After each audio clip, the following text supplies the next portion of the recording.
اس کے بعد ایک ایسا سال جس میں لوگوں کی فریاد رسی ہوگی اور لوگ اس میں نچوڑیں گے۔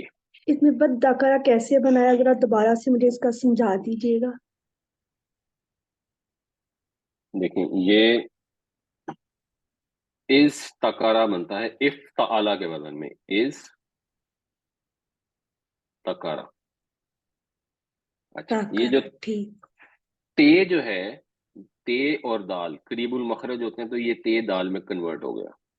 جب یہ دال میں کنورٹ ہو گیا تو یہ بن گیا از دکارا۔ اچھا اب آگے از کیا ہوتا ہے کہ داکارہ، یہ زال بھی جو ہے یہ بھی دال میں کنورٹ ہو گئی۔ جب یہ دال میں کنورٹ ہوئی تو اب یہ بن گیا اد دکارا۔ تو اد دکارا کو لکھنے کا طریقہ ہوتا ہے شد کے ساتھ، اس کو ایسے لکھا جاتا ہے۔ شد میں دو دال ہیں، ایک دال پہلے پہ جزم، دوسرے پہ زبر، اد دکارا۔ یفتعیلو کے وزن پہ یستاکیرو آیا۔ ہاں، وہ بن جائے گا ید دکیرو۔ وہ یز دکیرو بھی بن سکتا ہے، یز دکیرو بھی استعمال ہوتا ہے، یہ بھی لفظ درست ہے عربی کے لحاظ سے، یز دکیرو، اور وہ ید دکیرو بھی بن سکتا ہے، جس طرح یہاں پہ مدکر بن گیا، لقد یسرنا القرآن للذکر فہل من مدکر۔ آج ہم جو ڈسکس کریں گے وہ ہے فاعل کا اسم اور مفعول کا اسم۔ تو اسم الفاعل یعنی ایسا اسم جس کے مطلب ہو کوئی کام کرنا، جیسے فعل کرنا ہوتا ہے تو فاعل کرنے والا، مفعول جس کے اوپر کام واقع ہو۔ تو یہ بہت آسان ہے، فاعل کا آپ نے صرف وزن چیک کرنا ہے، فاعل کا وزن ہے فاعلن، اس میں فے عین اور لام روٹ ورڈ ہے، ایک الف اس میں مزید ہے، اس کو ذہن میں رکھنا ہے۔ اسی طرح مفعول میں بھی فے عین اور لام روٹ ورڈ ہے، میم اور واو اس میں اضافی ہے۔ اب آپ نے سارے روٹ اگر اس پر لگائیں گے ثلاثی مجرد کے ان جنرل، تو فاعل اور مفعول کا وزن خود ہی بن جائے گا۔ اردو میں ہم بہت استعمال کرتے ہیں، مرحوم مثلا ہم استعمال کرتے ہیں، تو مرحوم ہم تو فوت شدہ کو کہتے ہیں، مگر آپ اس پہ دیکھیں گے تو پتہ لگے گا وہ جس پر رحم کیا گیا، وہ دعا ہوتی ہے جس کے لیے رحم کی دعا ہم کرتے ہیں۔ تو فتح یفتح سے اگر ہم بنائیں گے تو پہلے ہم روٹ ڈالیں گے فے تے ہے، اور پھر اس کے اندر وہ جو ایک الف ہے وہ ڈال دیں گے، تو فاعلن کے وزن پر ہو جائے گا فاتحن۔ اسی طرح مفعولن کے وزن پر ہو جائے گا مفتوحن۔ بالکل سادہ تھی، سمپل تھی، یہ ڈیفینیشن ہے۔ یہ اسم الفاعل اور اسم المفعول ہے ثلاثی مجرد کا، 3 لیٹرڈ جو وربز ہوتے ہیں اس میں جنرلی اس طرح سے فاعل اور مفعول بنتے ہیں۔ ایکسکیوز می سر، ابھی جی آپ نے بتایا تھا فاعلون، فتح کا پھر اپنے الف ایڈ کرنا ہے، الف ہم نے کہاں ایڈ کرنا ہے؟ اس میں آپ نے حرف عین پہ کیا ہے، نہیں نہیں، دیکھیں نا، آپ پہلے اس کو کو غور کریں، قانون قاعدہ ہے یہ جی ہے سر۔ فے عین اور لام، فے اور اے کے عین کے بیچ میں ہاں الف جی، ہے نا، ہاں جی، ٹھیک ہے۔ تو اب فے عین لام جو ہے آپ نے ایز اٹ از لکھ لیا، تو ایز اٹ از لکھیں گے تو بن گیا فے تے اور ہے۔ تو یہ فے کلمہ ہے، یہ عین کلمہ ہے، ان کے درمیان میں الف ڈالنی ہے نا آپ نے، ٹھیک ہے، جزاک ٹھیک ہے اللہ۔ جی۔ تو یہ فاتحن بن گیا۔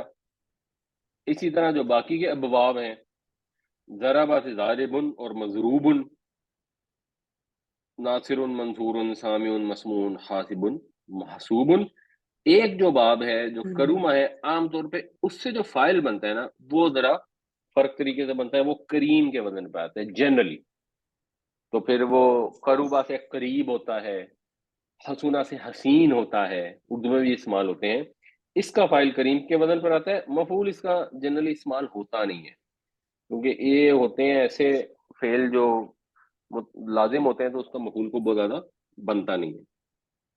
تو یہ بس اس کا وزن ہے، اب آپ کو یہ وزن کے اوپر روٹ ورڈ بٹھانا آنا چاہیے اور ریورس کرنا بھی آنا چاہیے۔ تو امپورٹنٹ چیز یہ ہے کہ جملے میں ہو سکتا ہے اسم الفاعل بطور مفعول استعمال ہو، اسم الفاعل ایک علیحدہ چیز ہے، سامعون کا مطلب ہے سننے والا، لیکن ہو سکتا ہے وہاں پہ سننے والا جو ہے وہ کچھ اور کر رہا ہو، اس کو سنایا جا رہا ہو، تو سامعون بندے کا نام بھی ہو سکتا ہے، اس کی صلاحیت بھی ہو سکتی ہے۔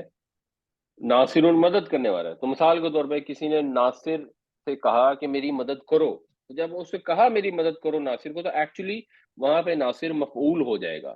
جیسے یہ جملہ ہے اکرمت عالمن، میں نے تعظیم کی علم رکھنے والے کی، جاننے والے کی، تو عالمن جو ہے اسم الفاعل ہے، لیکن اس جملے میں وہ ایز اے مفعول آیا ہے۔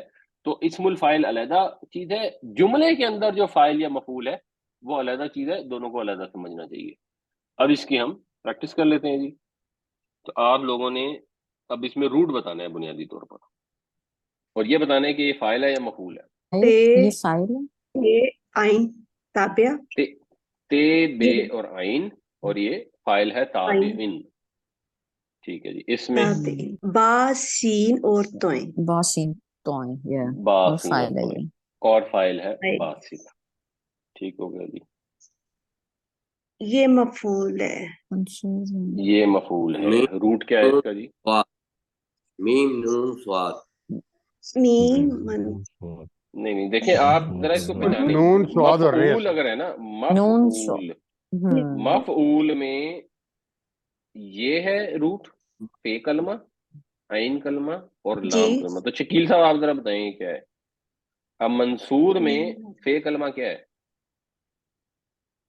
نون نون، فے بالکل کلمہ ٹھیک۔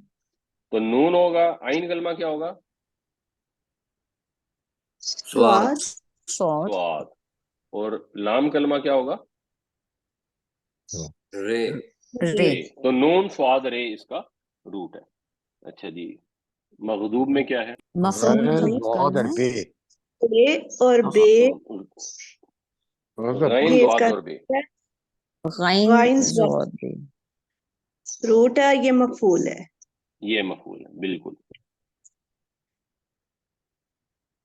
اور اس میں یہ فائل ہے، فائل ہے تا فاعل ہے ایک کا تاریخ ہے تیرے کا۔ اور ایک آف. اردو والا بے شک بولنے میں آسان ہوتا ہے، تیرے کا ترک کرنا، چھوڑ دینا۔ ٹھیک ٹھیک ہو گیا ہے. جی۔ اس میں کیا ہے جی؟ معمول مفعول ہے میم مفعول ہے۔ مفعول ہے، ٹھیک ہے۔ اور میم لیکن نا مفعول میں فے مفعول کلمہ کیا آئے گا؟ میم کے بعد آئے گا نا، یہاں میم کے بعد کیا آ رہا ہے؟ الف ام الف میم الف، میم اور نون. نون، اور نون، بالکل نون ٹھیک۔ امینہ یا امن سے معمون، جس کو امن دیا گیا۔ اس میں کیا آ رہا ہے جی؟ الف میم نون آپ کو میں آسانی کے فائل لیے اس کو کرنا بریک کر دیتا ہوں۔ بیسیکلی یہ آمینہ ہے نا، یہ آ الف زبر الف جزم، یہ بیسیکلی یہ ہے آمین، اچھا بیسیکلی یہ یوں ہے۔ الف میم اور نون اس میں بھی الف میم اور نون ہے۔ یہ پہلا والا الف فے کلمہ ہے، دوسرا والا الف جو ہے وہ فائل کا پارٹ ہے۔ اچھا، اب یہ ذرا تھوڑے سے مشکل ہیں، صحیح۔ ان میں آپ بتائیں جی، اس میں روٹ اگر کوئی بتا سکتا ہے، کوئی بھی بتا دے۔ قائل کاف قاف الف کاف، لام. اچھا جی، اور کون ڈالا؟ یہ آئے گا یعنی کہ پورا کی پورا؟ تین قائل آپشن ہو سکتی ہے نا، کاف الف لام بھی ہو سکتا ہے، کاف یہ لام بھی ہو سکتا ہے، اور تیسری کیا ہو سکتی ہے؟ این، نہیں آئے نہیں، ہاں یہ اس طرح کے فارم بنتا ہے نا جب، تو یہ واولز کی وجہ بنتا ہے نا، ایک واول الف ہے، ایک یہ ہے، اور ایک واو ہے۔ الف تو واو اور یہ ہے نا۔ تو اب یہ اس میں سے تینوں میں سے ایک ہو سکتا ہے۔ تو اگر آپ کو اس کا مضارع کا صیغہ آتا ہے، قالا کا مضارع کا صیغہ کیا ہوتا ہے؟ قالو، یقتلو یقولو یا ہوتا ہے نا، یقولو ہوتا ہے نا۔ تو واو کے اس سے پھر ساتھ آپ کو پتہ لگ جائے گا اس میں کیا روٹ بنے گا۔ یا یا یا کو واو آیا سر، واو بھی آ رہا ہے، یہ بھی آ رہا ہے۔ نہیں، یقولو میں جو یہ ہے نا وہ تو مضارع کی نشانی ہے نا، وہ تو جیسے ینصرو میں ہوتی پھر واو آئے گا۔ ہے، واو واو آئے آئے گا۔ گا. تو یہ کاف واو لام ہے، تو کاف واو قابل لام. سے بن جائے گا قائل، فائل کے بدل میں بنے گا قابل، اس سے بن جائے گا قائل۔ رب، یہ بھی مشکل ہے، اس کو وہ بتا سکتے ہیں، روٹ تو آپ کو پتا ہوگا اس کا ویسے،